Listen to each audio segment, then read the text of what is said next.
Yo, what up? It's your boy Dan Gordon, aka Shelley Duvall. I'm here on the set of The Take. We're reviewing Pan's Labyrinth today. I'm here with Matt McCormick, aka the King of Barner, and Horatiu Zglimbea, aka the King of Polo Shirts. Sorry, Master of Polo Shirts.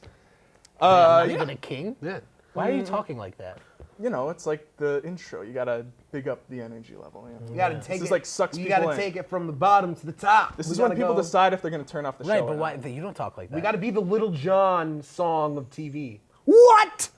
Did you guys know, according to Malcolm Gladwell's theory, anyone is can be that? a master at any skill? Psychologist, famous psychologist. Horatio, please, everyone knows. I'm not in Not school even anymore. gonna say anything because I don't know who that is. But tell us why, Yeah, Dan. tell us. He says you can master any skill if you spend 10,000 hours doing it. So I what don't do you guys have masters? 10,000 hours to do one thing. Okay.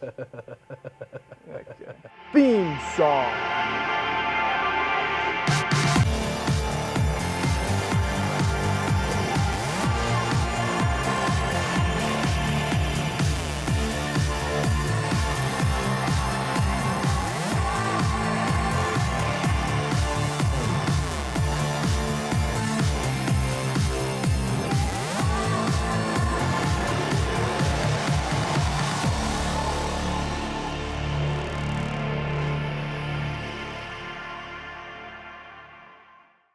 Welcome back to The Take. As I said in the intro, today we're reviewing Pan's Labyrinth from 2006. This is the 10th anniversary of this movie.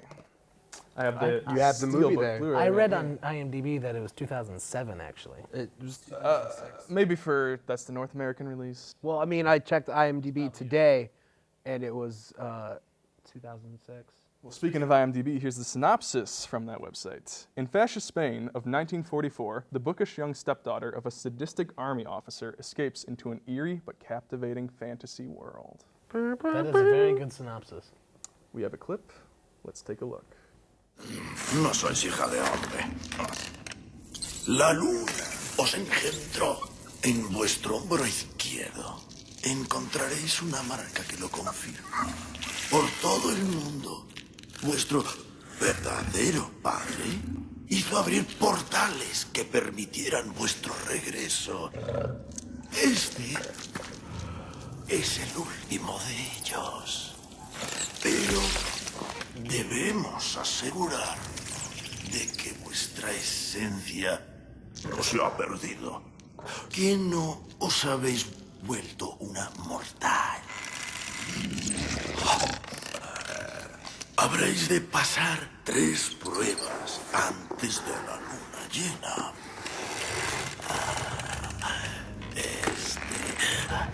Este es el libro de las encrucijadas. Cuando estéis sola, abridlo. Él os mostrará vuestro futuro. Os mostrará qué hacer. What an interesting clip. I'm going to give Matt McCormick 15 seconds to give me his initial impressions on the movie. Go. I liked it. It felt like it was 2 separate movies that were kind of blended together. I'm sure that we'll get more into this in a more in-depth review, and that should be about 10, 11, 12, 13, 14, and... Horatio, go. I really like the movie. The director is a really cool director. I like most of the stuff that he does. The one thing I didn't like is, I don't know, it was all in Spanish. I couldn't understand it. I didn't know what was happening. I just had to guess. Was this your first Guillermo del Toro movie? Well, probably back in the day. Oh, I'm sorry, Horatio. You went over time, so... Oh, Jesus. It's a good thing I closed my face, or eyes. All right, that's The enough. whole thing, really. Wow. Wow. I'm really glad that you got me there in the crossfire there, buddy. Way to make me look like a Texas governor. I don't know what You know, just- next time be a little more concise, I don't, okay? We're very efficient on this show. We got a text message earlier today from Dan saying, prepare yourselves for the greatest challenge ever. Oh, yes. And if this is any indication, we're not even anywhere near the challenge. Today's going to be an interesting Stay episode, tuned, guys. Because later on, Jesus. the contents of this box will be made aware to the gentleman sitting to my left. What's in the box? Well, We're going to take a quick edit break while we clean up here. We'll be right back after we murder Dan. Hey, we're back from the edit break. We're all cleaned up. I'll send you an invoice for that silly string later. It's about $250. So anyway, my Watch initial... your Dan Gordon. I got it. I got you on the 250, brother. Don't worry about it. So what I thought of the movie was I was very much engaged with it. I was completely absorbed by the universe he created. Yeah, despite the fact it's set in Spain, it's in a different language. I don't know anything about Spanish history. I still really related to this movie because I think it has universal themes. And I think it actually kind of helped the fact that it was in a different language because it's harder for me to gauge bad acting when I can't like really tell what they're saying. I'm just reading subtitles. I'm more focused on the content than delivery. I'm going to start by asking you guys, aside from a few scenes of harsh violence, this could easily be a kid's film. So why do you think that the violence is so necessary to the story? Well, I just think that the setting itself is really cool, and it makes a very scary villain. You know, like it makes it so real that you embody the little girl and Ophelia, and you are scared for her because of all this violence that is happening around her. And I think old stories used to be old. Fairy tales used to be very violent, back in the day, That's true, yeah. the Nowadays, fairy tales have kind of been watered down. Exactly. And I feel Original like or that's prequel where the violence is twofold. One, because it takes place in a wartime, so that you have that violence. But then you also have the traditional violence from the fairy tales. And the fairy tale violence isn't graphic as the war violence is. I think like it's really more illustrated. You don't see any violence against Ophelia, do you? No, you mostly see the violence from, in between the characters, like the fairies getting eaten by that, It's just that tail one, thing. just that one guy though. That Right, one scene, exactly. that one time. Yeah, and then Toad. I mean, he's not violent, but he's scary. He does get gutted. Well, it's interesting that you could say, like, you hear the premise of this movie, and you might initially think, like, okay, this is a girl having this escapist fantasy during a time of war, because she can't cope with how terrible things are. But what's interesting about this movie is that the fantasy world is just as, like, violent and scary as the real world. Well, like Matt said, I don't think it's as violent as the real world because, it was just the gutted frog and that thing that was eating fairies and stuff. And, obviously eating the kids because there were a bunch of shoes. But, yeah, it definitely harkens back to, the old fairy tales and kind of mirrors the world that is happening around them, like you said, just in a different way. I liked the design when they like bashed the dude's face in with the bottle. I thought that was sweet. That was definitely the most brutal. I loved it. Oh man, I like how they kept it too. So, was that was that a puppet face? It had to be, because like the dude takes a bottle and he smashes it, and there's no nose, and he smashes it again, and you get a nice and he little survives cup holder. all that, which is the most brutal Yeah, part. survives it, and then gets shot in the head. A cup holder. That's exactly what it looks like. He's like, I don't know. They should have marketed that. The Pan's Labyrinth cup holder, and you can sell it at Hot Topic, and it's just like a severed head with just like a hole for beer bottles. And every time you pull the beer bottle out, there's like gore on it. Okay. For the creepies out there. Creepies? Creepers. HotTopic.com. It's interesting you bring up the fairy tales that this movie is drawing inspiration from. I think that what makes this movie so good is that Guillermo del Toro is drawing from such rich subject matter. Whereas like movies nowadays, they kind of, like the Hunger Games, like shit like that, it's deriving from Harry Potter, Star Wars, like the fantasy films of the past couple of years. But Guillermo del Toro, with this movie, he's going back to like more rich subject matter. It's definitely, he does a great job, I think, of bringing to life things that are nightmarish, if you will. If you ever see, I don't know, I want to say MTV Cribs, but it wasn't. But they took a tour of his house. His house is the weirdest house ever. He has like paintings and figurines and stuff all over the place, and you're like, man, this guy just loves creating nightmare fuel and living with like nightmares in his house. So it's kind of cool seeing all of his stuff come to fruition. He definitely has a style too. What did you think of the creature design, Matt? The creature design was pretty on point, I like to think. There were like the legs on the pale man, that's what threw me off. Like, not the fact that he didn't have the eyes, but the fact that these little twigs were holding this up and he was walking like that. I couldn't see, like, how they did that. That looks like me every morning. Yeah. Every morning, that's Like, me. that's you? Yeah, I skip leg day all the time. So they got you to do that. Right, yeah, I have the droopy skin and stuff. Dude, why? I used to be 500 pounds. Why are we asking him all these questions? Well, that's what's cool is you say you don't know how they did that effect. It's because I think this movie's 10 years old, but I think the effects still hold up because it's a marriage. Sometimes. Sometimes? Some of the effects hold up. Like the fairy and the what do you call it? The bug that turned into the fairy? I don't know what you would call it other than that. Stick figure. Yeah, the stick bug. those looked very dated. I noticed in between, like, cutting from these really gorgeous, really nice shots that looked something like J.J. Abrams shot to, and then you throw in this, I hate to say it, but George Lucas Episode 1 character, it just doesn't fit. Yeah, I just think, I mean, it's upsetting, but like, it's kind of like what we had with when we talked about Forrest Gump, and 2 episodes ago.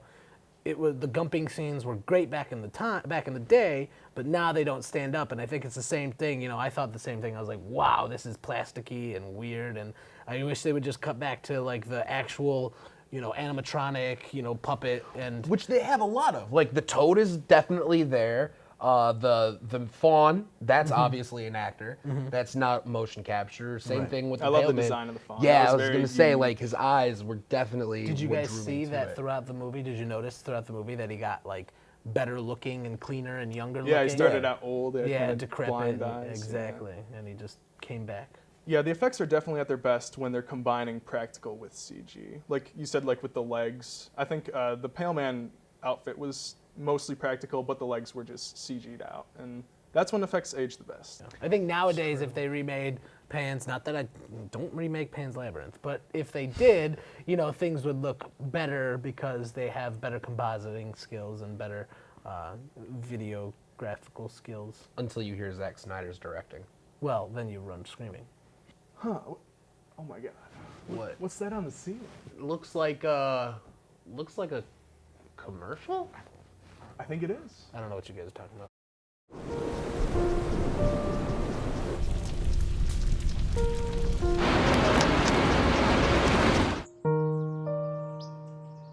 Don't wait. Communicate.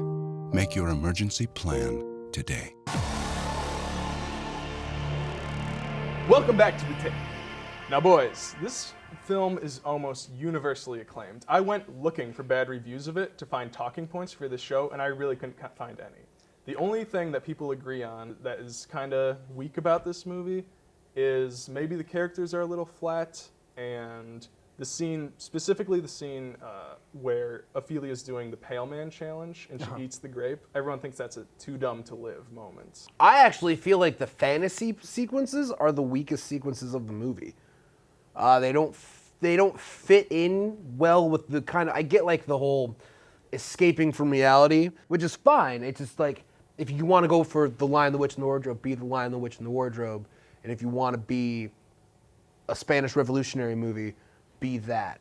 I'm going to disagree with you. I would 100%. disagree with you 100% You go as first. well. I would just say I thought the fantasy aspects was the strongest point because I do like in the real world when they were, the actors were extremely two-dimensional. There was no depth to the actors at all. Going into the fantasy world, I thought that was really powerful and really where the film stood out because if they didn't include those, it would be a really boring war film, like very boring. So. And I think it was woven together like perfectly. Technically speaking, with the camera work, there were a lot of subtle ways that he kind of sutured you into the experience. Like when she first sees the fawn, the camera's more fixed in the beginning of the film, and it gets a little more floaty as she enters the fantasy world. And the color palette, I don't know if you noticed, like the war scenes, it's very blue, and then the fantasy scenes are very warm color tones. See, you're talking technical. Now, technically, I agree 100%. Okay, not just technically though. Story-wise, it rhymes. Captain Vidal, he's having a banquet, and then the very next scene is the Pale Man scene. So I think there is a rhyme to the movie. I do think, I think it went really well together. And honestly, like, I know that what you're supposed to take away is that everything was fake and she made it all up. But I'm a big proponent of, everything that she experienced was real, and everything, it was just real to children. It wasn't real to adults. The magic is lost, you know. Her mom, Carmen, was like, there is no magic. I think that the whole rule applies. If you stop believing, the magic goes away for you. But I really do think that, like, the fantasy world was real, and they were in an ancient, fun, magical place. Well, not fun. Well, there is one scene that is completely inexplicable unless the fantasy world is real, and that's how she gets from her room to Captain Vidal's room to rescue her baby brother with the chalk. I just don't think she was portrayed as stupid enough to just be involved in her own fantasy world. I think that's why I really think that she was just in that last doorway that was open, waiting for, they were waiting for the princess to come home. What did you guys think of the sound design in this movie? Because I was listening to the director's commentary, and Guillermo del Toro actually said he drew inspiration for sound design in his movies from playing video games. I liked it. For me, really, it's what brought a lot of things together. Like the shot of the captain after he got his mouth cut. Like, I've seen the whole, like, take a shot and then the blood fill. I've seen that in some other film, but when he's stitching it, that's what got me. Not seeing him with the needle, but just that was pretty sound brutal. Of just, like, you can hear the thread going through the flesh. And he holds on that shot. Yeah. It's very uncomfortable. Speaking of sound design, I really like the use of the lullaby throughout the entire film. And, like, it was just a beautiful sound, and it was a simple sound. And, they had it at the beginning of the film, and you're like, oh, this is just a cool noise. And then they tied it in. They brought it into the narrative by saying it's a lullaby that Mercedes, and it was beautiful, and it just really tied, bookended the film and really tied the film together in when it came to sound. So what's your interpretation of the ending? It's kind of interesting that the girl dies. You wouldn't typically see that in a kid's movie, which is why it's rated R, but maybe we shouldn't stigmatize death for children. Wait, what? Maybe we shouldn't stigmatize. Stigmatize children murder? Yeah, those are not my words. I'm saying the concept Well, of I death. mean, the girl gets shot.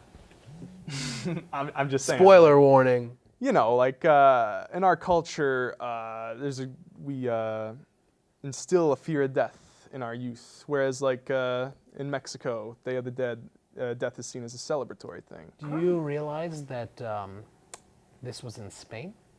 Yes, but That do you realize Mexico that and Guillermo del Spain Toro is are- Mexican? Oh. Touche. No, you say touche. I hate when he wins. You're right. I think that, child murder, obviously, in American movies is definitely shied away from. But, I mean, it's real. It's a real part of history, Kids, just because kids, they didn't get away from atrocities. And the portrayal of Captain Vidal, he was a sociopath, a psychopath, a crazy man. So I could totally see him kill, and it just felt real. I don't think it's a sad ending though. I think it's very uplifting. Especially if you believe that the fantasy world was real, it's an uplift because she was freed. I don't think you necessarily need to think of it that way either. I think. Dan, are you a psychopath? No. A child was murdered. I'm just saying, like. A child was murdered, and he's happy. I'm just saying, I think what the movie's trying to say is that there are worse things than death. The heroes of the movie are the ones that choose how they die, like the doctor, Ophelia. I just think that there's very little that's worse than death, Dan. Becoming a monster like Captain Vidal. Well, he was already a monster. Exactly. He was What was Captain Vidal's obsession with his watch? How do you guys interpret that? It was his dad's watch. He lied. surrounding him was the motif of time, and that was just his theme. It was violence, child murder, and time. Captain Vidal is so caught up in these worldly, earthly matters. Like he runs his life on a man-made concept, and Of unity? he's not happy for it. Is time man-made? Well, yes. Sure, Dan. The concept, we don't understand what time actually is what I'm saying. I mean, I do. Oh, no. It's the passing of Time. time. Yeah. Well, if we get into like black hole theory and stuff, your definition might get a little more questionable. Whoa. We're going crazy tonight. So are you saying that it's not cyclical but elliptical? I'm saying we don't know.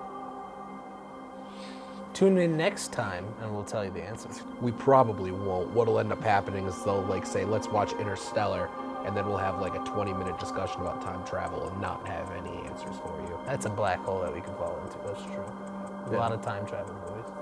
See, we're falling into one We right are. now. Dan, bring us back. Well, you know, I was going to ask more questions about the movie, but I think we should just, well, we're ahead. So we're going to take a commercial break, but when we come back, we're going to find out what's in the box. Oh, God. What's in the box? What's in the box? Stay tuned.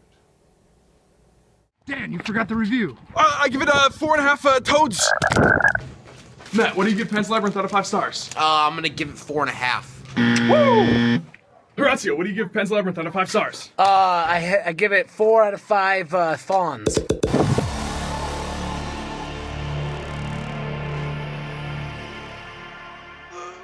Welcome back to The Take. Now, as you boys know, in the movie Pan's Labyrinth, Ophelia is beset with 3 challenges she must complete before the moon is full.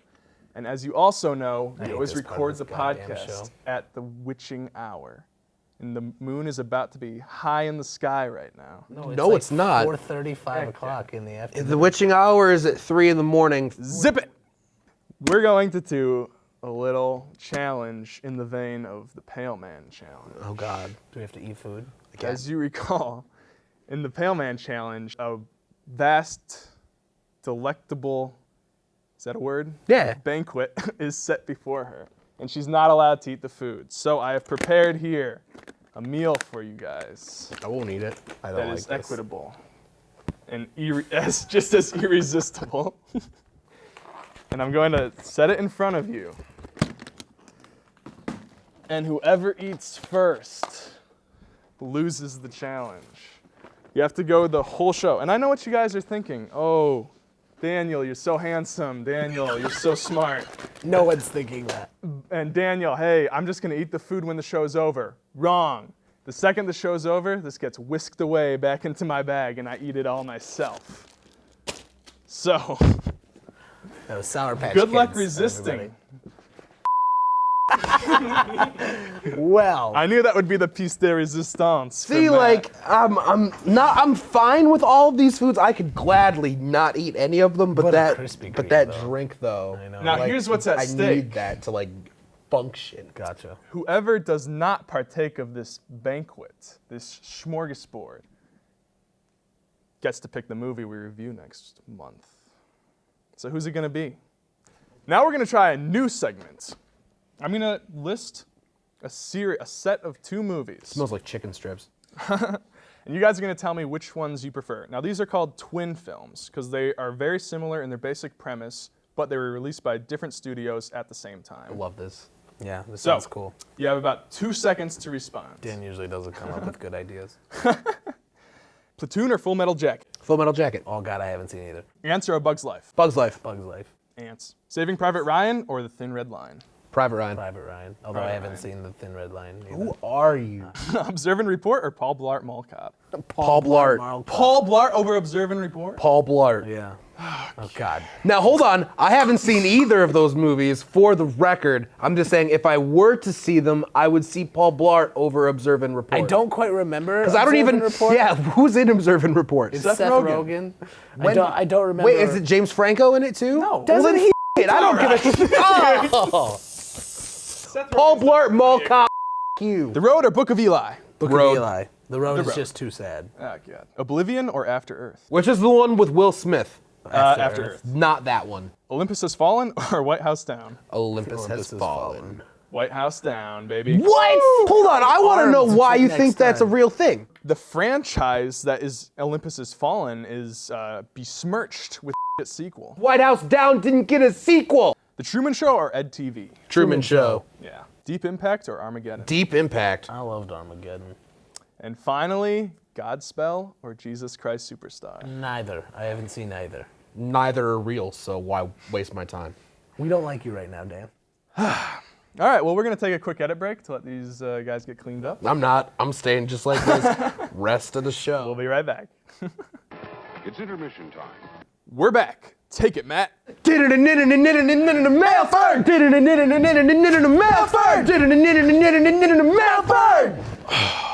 You cleaned yourself up. Nice job. One for, Well, I don't know if we can say that. Horatio? People, spell my name better. So, one for me. Our viewer Sean Edwards wants to know, Sean. is it really as weird as I remember? Yeah, definitely is. Definitely is. Although I would recommend rewatching it, as much as these guys will like to say that I don't like it. I actually enjoyed the movie a lot. So, yeah, it's weird, but it's a good weird. I agree. I'll say it was less weird than I thought it would be because the story was very contained. It basically took place in like a household, you know?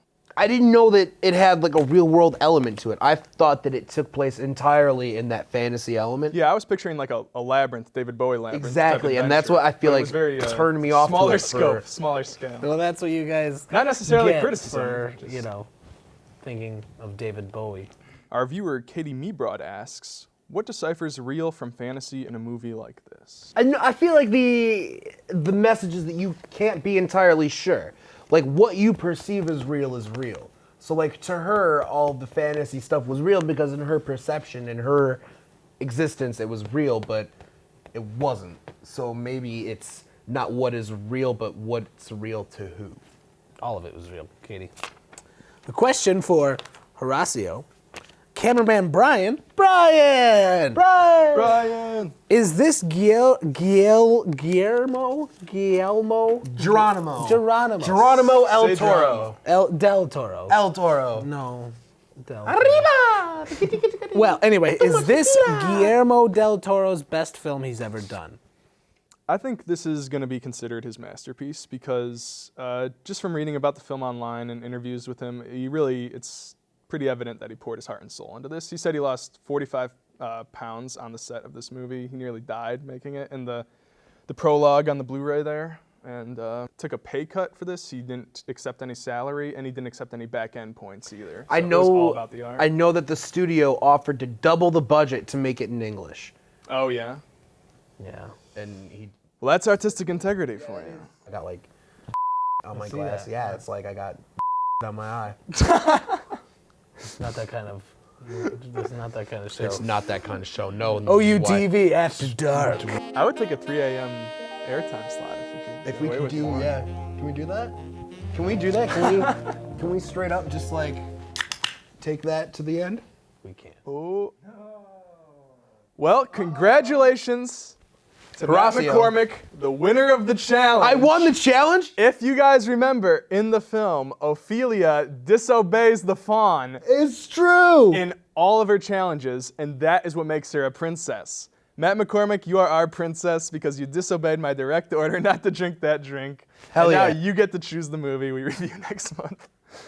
This is I followed the rules. All right, well, we got some housekeeping stuff to take care of before we get out of here. Follow us on Twitter, Facebook. It's all on the bottom of the screen. Email us, themailfriend@gmail.com. We're on YouTube now. Check that out. Matt, what are we watching next month? Next month we're watching the 1988 Weird Al classic UHF. Oh, interesting. I've never seen it. I don't even know what that is. Oh, you guys are in for a treat. Bye. Bye.